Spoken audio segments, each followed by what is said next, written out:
All right, let's jump right into this explainer. Today, we're taking on a really fascinating mission. We are going to explore exactly how modern legal engineers are stepping up to solve a massive accountability vacuum. And this vacuum, it's being created right now by autonomous code and decentralized networks. Look, we live in an era where software isn't just following orders anymore, it's acting with emergent intent. Bridging the gap between that autonomous code and the traditional courtroom is, without a doubt, one of the absolute most vital challenges of our time. So here's our roadmap for today. We'll be hitting 1. The phantom agent problem. 2. Enter the DAO.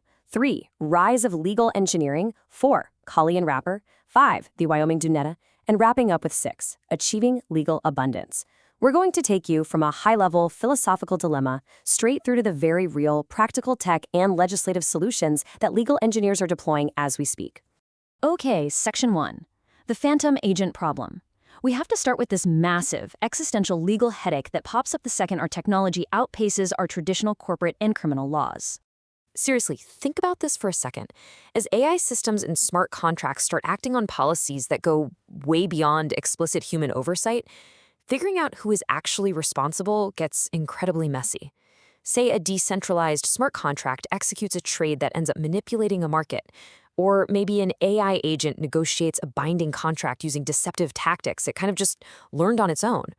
Who do you sue? Who goes to jail? Is it the code itself? The original developer who wrote it years ago? The end user? Legal scholars Daniel Gervais and John Ney actually coined a term for this exact phenomenon, the phantom agent. It's an autonomous system that actively impacts legal rights, initiates real-world actions, and pursues goals, but it remains a total phantom in the eyes of the law, nobody to hold accountable.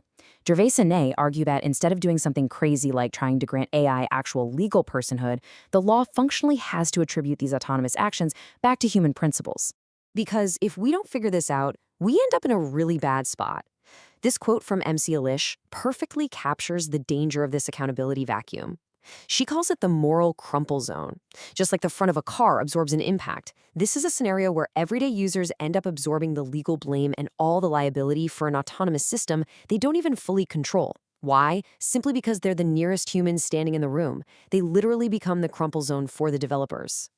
And honestly, we can't just rely on vague concepts of trust anymore. Relying purely on traditional fiduciary frameworks to handle data or autonomous agents is being viewed with some serious skepticism right now. We need verifiable legal reasoning. We need strict algorithmic audits to ensure that the human stewards are actually sharing proportional liability for their machines. We need cold, hard structure, not just good intentions. Which brings us to Section 2. Enter the DAO. Let's pivot and see how this problem applies to Web3. We're going to look specifically at decentralized autonomous organizations, or DAOs, because this is exactly where the phantom agent problem is playing out in real time. Now, traditional corporations, for all their annoying bureaucracy, actually do something beautiful.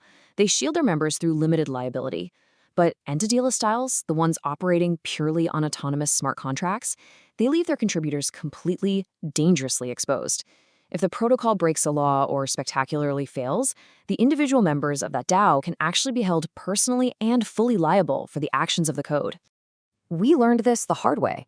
Events like the infamous 2016 DAO hack on the Ethereum blockchain were a massive wake-up call. It proved that without a centralized arbiter or a formal legal wrapper, a simple bug in the code leads to gigantic, unresolvable consequences. Millions of dollars were drained, and there was zero clear legal recourse. It became blatantly obvious that pure code absolutely needs a legal bridge to the real world. Section 3. Rise of legal engineering. Enter the heroes of our story. Legal engineers are the practitioners out there actively building this bridge from the traditional courtroom directly onto the blockchain. Let's talk about a prime example of someone leading this charge. Kyle McLean Smith, better known in the Web3 space as Best Ape, is a core contributor to LexDAO. Kyle, along with the broader LexDAO ecosystem, is pioneering systems to legally anchor decentralized tech. Through incredible initiatives like Lex Clinic and Floss Legal Engineering, they're actively giving DAOs a firm legal footing. They are directly solving that phantom agent problem we just talked about by taking decentralized tech and chaining it to real-world accountability. I love this point Kyle makes, especially regarding their collaboration with the Q protocol. He notes that the decentralized world shouldn't have to forfeit the benefits of formal incorporation just to remain autonomous. At the end of the day, a DAO is an organization. It fully deserves the protection of limited liability, and it shouldn't have to sacrifice its decentralized on-chain soul to get it. Moving into Section 4, Kali and Wrapper. So what are the practical solutions here? How do we actually take a decentralized piece of code, give it a legal persona, and kill this phantom agent problem for good? Platforms like Kali and Wrapper are providing a direct, elegant answer. Here's the actual plumbing of how Wrapper works in reality. It's brilliant. Step 1, a DAO votes on chain. Step 2, Wrapper mints a legal NFT. And just like that, Step 3, this NFT acts as a legal wrapper. It instantly forms something like a Delaware or Wyoming LLC, dynamically giving that entity-less DAO a real-world legal persona. Boom. The code isn't a phantom anymore. It's legally tied to an LLC, completely securing limited liability for its members.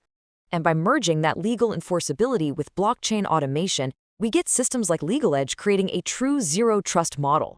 They're doing the heavy lifting of translating messy, complicated legal jargon into formal, reusable logic. By separating raw legal definitions from how they're applied, they can natively ensure things like GDPR compliance directly at the edge. It's code enforcing the law by design. Section 5, the Wyoming DRNA. But hey, we aren't just relying on tech stacks here. We're actually seeing massive legislative innovations stepping up to meet the technology halfway. And the state of Wyoming is absolutely leading the charge. Check out how the DUNA, the Decentralized Unincorporated Nonprofit Association, stacks up against existing structures. Taking effect in 2024, this thing vastly outperforms traditional LLCs and those super expensive offshore foundations that DAOs usually use. Why? Because it preserves pure decentralization. It requires no centralized board or managers.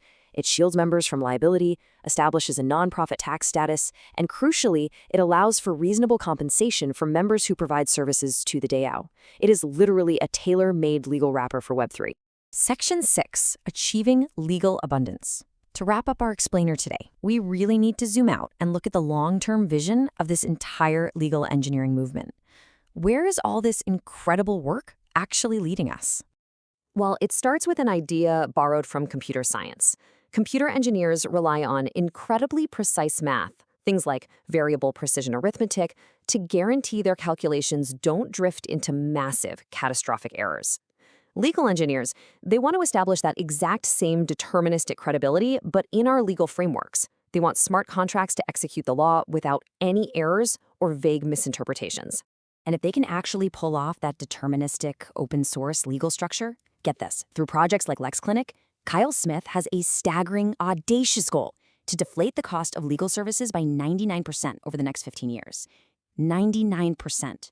The idea is to treat the law as a universal line item cost, kind of like how we treat energy. Right now, excessive legal bureaucracy acts like expensive sawdust, just clogging up the gears of society. It creates artificial scarcity. Legal engineers want to wash out that sawdust and replace it with the automated grease of open-source smart contracts. They want to ensure the law as an accessible public good, not an artificially scarce luxury. For the average person, this means fighting for your rights or starting a business won't require draining your life savings. So as we successfully bridge the gap between human accountability and these autonomous phantoms, we have to ask ourselves a pretty wild question. Will smart contracts ultimately become the software of our society? If legal engineers succeed in wrapping our decentralized protocols in these robust, highly automated legal frameworks, the courtroom of tomorrow might just be deployed directly to the blockchain. Thank you so much for joining me on this explainer, and as always, keep questioning the code.